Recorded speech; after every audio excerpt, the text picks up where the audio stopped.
Assalamualaikum warahmatullahi wabarakatuh. Apa kabar semua saudara-saudaraku, sebangsa dan setanah air? Semoga kita semua diberi kesehatan, keselamatan, dan dilimpahkan segala anugerah kebahagiaan, dunia akhirat. Amin amin ya robbal ngalamin. Bersama Ahmad Channel Indo masih melanjutkan kisah Abu Nawas. Tanpa berlama-lama lagi, mari kita masuk ke alur ceritanya. Sandiwara tangis istri Abu Nawas, di balik semangkok sup yang pedas. Al-Kisah. Kisah kecerdikan dan kelucuan Abu Nawas, seakan tidak pernah habis untuk diceritakan. Selain dikenal lucu, Abu Nawas juga dikenal cerdas, dalam mengatasi ataupun menjawab teka-teki yang terbilang sulit. Namun itulah Abu Nawas, berkat kecerdasannya yang diberikan oleh Allah Subhanahu wa Ta'ala, ia pun mampu mengatasi semua pertanyaan dan persoalan yang sering menimpanya. Selama ini, kisah yang banyak diceritakan adalah Abu Nawas dengan Raja Harun al-Rasyid. Namun sebenarnya, ada juga kisah yang tak kalah lucu dari Abu Nawas. Abu Nawas memanglah bukan orang kaya raya, lebih tepatnya ia hanya keluarga yang sangat sederhana. Namun untuk memenuhi kebutuhan pokoknya sehari-hari bisa dikatakan sangat tercukupi. Tapi kalau untuk kebutuhan mewah, Abu Nawas belum bisa terpenuhi. Ia tidak mempunyai barang mewah dan makanan mewah di rumahnya. Semua serba cukup dalam kadar yang sederhana. Namun nasib apes menimpa Abu Nawas. Tidak ada hujan, tidak ada angin, sang istri tiba-tiba minta dibelikan kalung. Hal ini membuat Abu Nawas pusing tujuh keliling. Bagaimana mungkin bisa ia memenuhi keinginan istrinya? Untuk membeli makanan mewah saja, ia tidak mampu apalagi membelikan perhiasan kalung. Wahai istriku, maafkan saya sayang. Tidak mungkin bisa menyanggupi keinginanmu. Kan kamu tahu sendiri, kita adalah keluarga sederhana yang hidupnya hanya pas-pasan, tutur Abu Nawas dengan lemah lembut. Namun keputusan Abu Nawas ini ternyata membuat istrinya tidak terima, karena ia sangat menginginkan perhiasan kalung. Bahkan selama ini, istri Abu Nawas merasa tidak pernah menuntut apapun, tidak pernah meminta yang macam-macam. Ia ingin satu kali ini saja permintaannya dituruti. Entah bagaimana caranya, pokoknya ia ingin dibelikan kalung. Tapi lagi-lagi, Abu Nawas tidak berani mengiyakan. Ia hanya meminta istrinya supaya selalu bersyukur dengan apa yang ada. Justru jawaban Abu Nawas ini membuat sang istri makin marah-marah. Ia terus mengomel dan memarahi suaminya. Tak tahan dengan omelan sang istri, Abu Nawas lalu pergi meninggalkan rumah. Istrinya yang masih marah kepada Abu Nawas, berniat membalas dengan memasak sup yang sangat pedas. Saat malam tiba, Abu Nawas pun pulang. Sang istri berpura-pura tersenyum hangat menyambut kedatangannya. Kemudian, Abu Nawas diajaknya duduk di meja makan. Kemudian sang istri menghidangkan sup yang pedas tersebut. Melihat sikap istrinya yang sudah tidak marah lagi, Abu Nawas tersenyum ceria.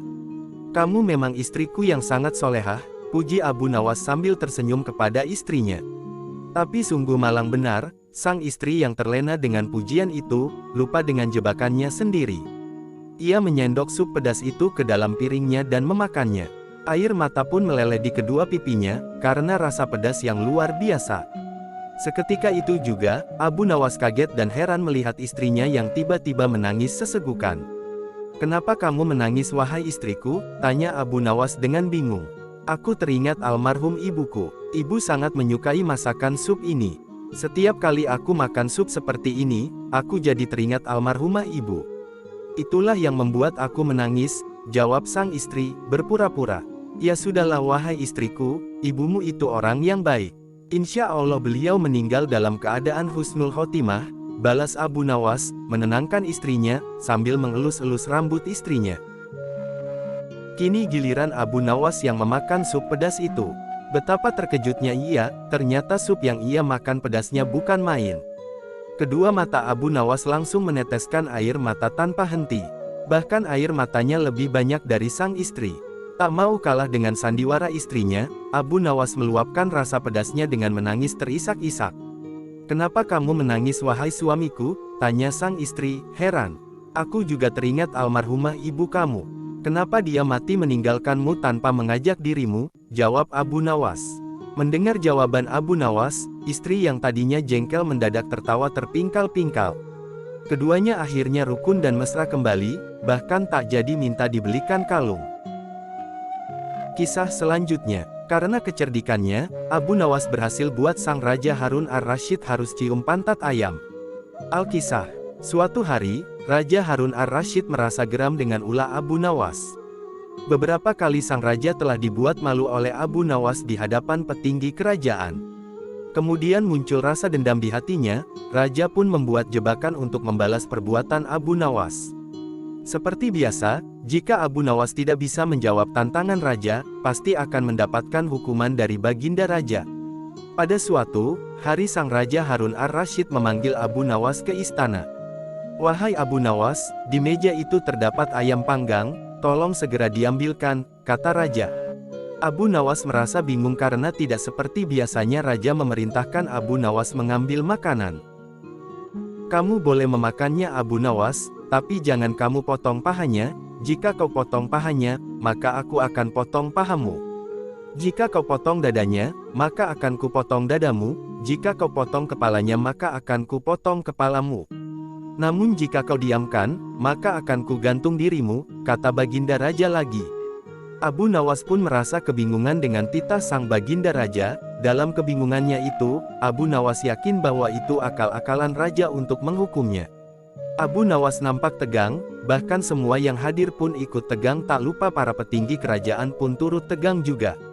Abu Nawas lalu membolak-balikan ayam panggang tersebut, lalu mencium pantat ayam panggang tersebut yang kelihatannya sangat lezat itu. Lalu sang baginda raja berkata, "Apa maksudmu Abu Nawas? Jika aku memakan paha ayam ini maka pahaku yang akan dipotong, namun jika aku mencium pantat ayam ini, raja pun harus mencium pantat ayam ini," jelas Abu Nawas pada sang raja.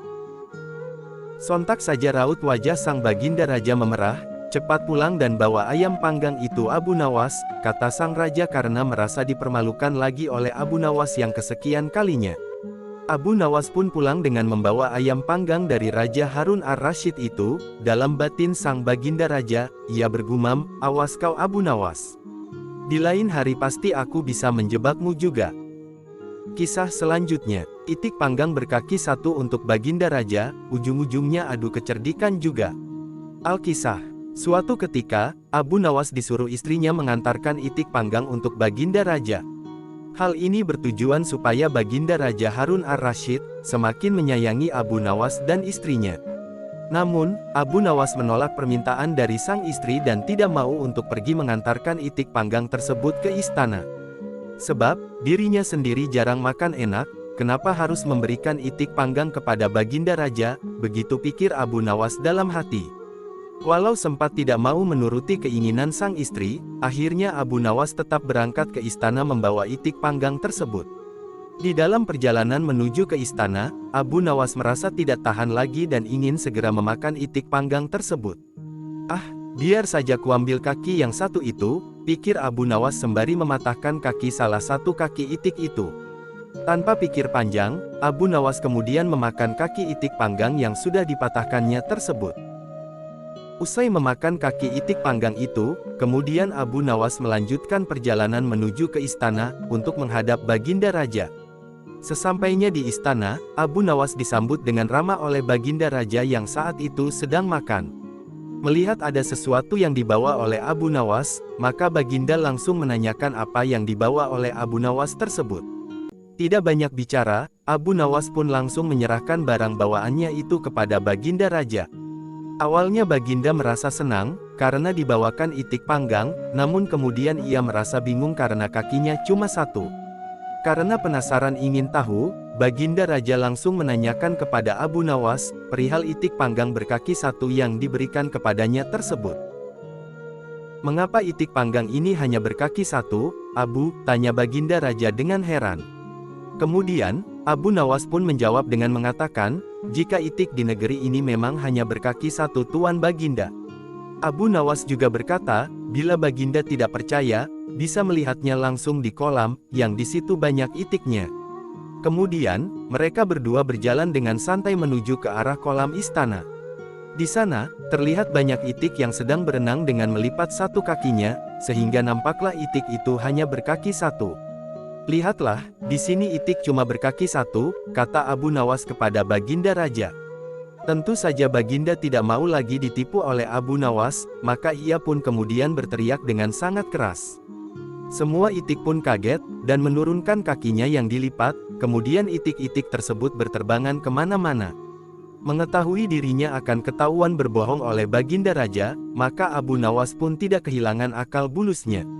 Subhanallah, bahkan itik pun takut dengan keinginan Baginda. Barangkali jika Baginda meneriaki Paduka, Paduka akan ketakutan, dan secara refleks menggandakan kakinya menjadi 4, dan kemudian Baginda terbang juga seperti itik tersebut, kata Abu Nawas kepada Baginda. Mendengar penjelasan Abu Nawas tersebut, kemudian Baginda Raja pun memandang Abu Nawas dengan penuh tawa. Selanjutnya, Baginda pun mengajak Abu Nawas memakan itik panggang berkaki 1 tersebut bersama-sama. Nah, demikianlah kisah Abu Nawas tentang itik panggang berkaki 1 untuk Baginda Raja Harun ar-Rasyid. Kisah selanjutnya, kecerdikan Abu Nawas mulai hilang saat diajak mengembara, ia terperangkap tipuan ahli spiritual. Al-Kisah. Suatu hari, ada seorang ahli terapi dan ahli spiritual bertemu dan mengajak untuk menipu Abu Nawas. Keduanya merasa jengkel dengan Abu Nawas, dan mereka ingin memperdayainya dengan cara menipu Abu Nawas. Keduanya bersepakat esok hari untuk mendatangi rumah Abu Nawas, dan mengajak Abu Nawas untuk melakukan perjalanan jauh. Singkat cerita mereka sudah sampai di depan rumah Abu Nawas. Kemudian mereka mengetuk pintu rumah Abu Nawas sambil mengucapkan salam, sampurasun, ucap mereka, tak berapa lama keluarlah istri Abu Nawas dan mempersilahkan mereka semua masuk dan duduk. Ada keperluan apa jika boleh tahu, tanya istri Abu Nawas. Lalu mereka menjawab bahwa mereka ingin bertemu Abu Nawas. Sang istri pun berkata bahwa suaminya lagi melakukan sholat duha dan tunggu sebentar.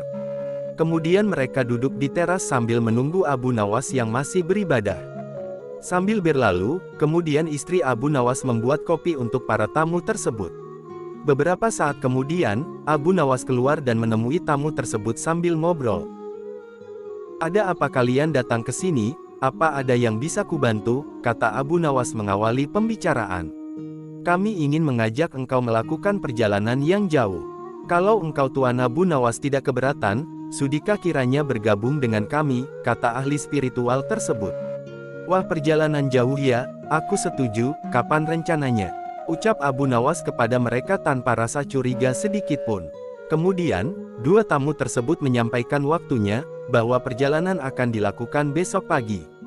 Mereka sepakat membuat perjanjian, untuk bertemu di salah satu warung kopi yang ada di pinggiran desa, tepatnya di warung kopi Gang Mawar, yang biasa Abu Nawas nongkrong bersama teman-temannya. Singkat cerita, keesokan harinya, mereka bertiga berangkat bersama melakukan perjalanan yang jauh. Abu Nawas mengenakan jubah yang panjang, layaknya seorang sufi yang sangat alim. Sedangkan ahli spiritual dan ahli terapi tersebut, menggunakan pakaian seragam mereka masing-masing. Ketika perjalanan sudah cukup jauh, mereka kelaparan dan ingin makan sesuatu. Sayangnya, dari mereka bertiga, tidak ada yang membawa makanan apapun. Akhirnya, dua orang itu meminta Abu Nawas untuk mencari sedekah ke desa sekitar untuk dibelikan makanan. Alasan mereka menyuruh Abu Nawas, karena dua orang itu sedang melakukan tirakat yang tidak bisa diganggu. "Baiklah, aku berangkat mencari dan mengumpulkan sedekah dari rumah satu ke rumah lainnya," ucap Abu Nawas. Abu Nawas berhasil mengumpulkan uang, lalu membelikan makanan untuk dimakan bersama. Setelah itu, Abu Nawas kembali ke dua orang tadi dengan membawa makanan. Abu Nawas yang sudah lapar, ingin segera memakan barang yang sudah diperoleh itu. "Ayo, kita segera makan makanan ini dan dibagi rata sekarang juga," pinta Abu Nawas. "Wah, jangan sekarang. Kami ini sedang berpuasa," jawab ahli spiritual.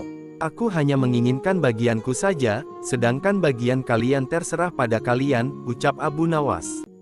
"Aku tidak setuju. Kita harus senasib dan satu langkah dalam berbuat apapun," kata ahli spiritual.